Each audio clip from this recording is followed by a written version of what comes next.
关注总舵主，啥菜你都会煮。为什么你蒸的马拉糕口感发硬不够松软？跟着我这样学，口感绵软，而且隔夜后都不会发硬。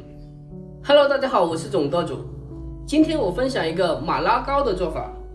这是我们这期所用到的所有食材，有中筋面粉，还有木薯粉、热水、酵母，还有那个泡打粉、小苏打、白糖、红糖。下面是咱们这些材料的具体分量，大家注意保存视频收藏起来。首先准备中筋面粉200克，再加100克的木薯粉，白砂糖50克，还有红糖50克，再加酵母5克，泡打粉4克，还有小苏打1克，最后准备开水275克。下面我们开始制作，注意看一下。首先，开水中加入红糖还有白糖，然后搅拌至融化。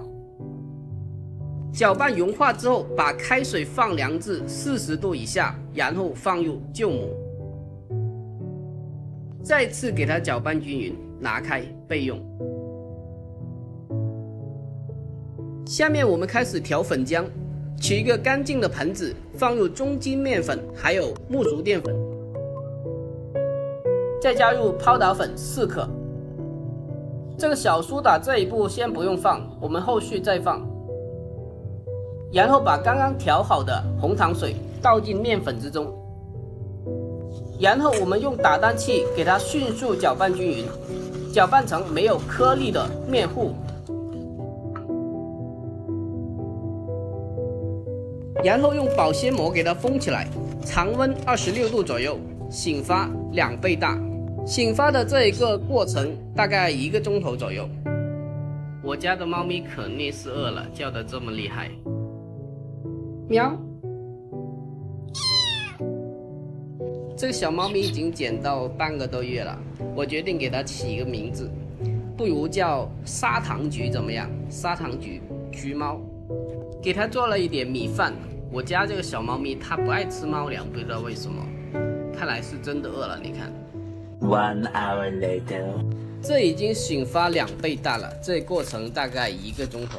我们打开看一下，最后1克的小苏打，我们用2克的清水给它和开，然后倒进醒发好的面浆之中，再次的搅拌均匀，搅拌至面糊丝滑且没有气泡的样子。我们取一个8寸大的不锈钢盆，8面扫上1层油，这样的话蒸熟后比较容易脱模。然后把面糊给它倒进盘中，再轻轻的震几下，震出气泡。接着再次醒发至9分满，然后上锅。水开上气后蒸半个小时，然后关火焖5分钟。蒸熟后，表面给它扫上1层薄薄的熟油，放凉后给它脱模。大家看一下，非常漂亮。用手摁压一下，立刻回弹，弹性非常好。大家看一下，非常的松软，有弹性。然后改刀切块，切成自己喜欢的大小。大家看一下，非常的柔软，不发硬，就算隔夜后都不会发硬的。还有它的弹性非常的好，这样扭它都不会断裂。就这样，我们的广西马拉糕就制作完成了。这样做出来的马拉糕软糯 Q 弹、松软可口，就算隔1晚上都不会发硬的。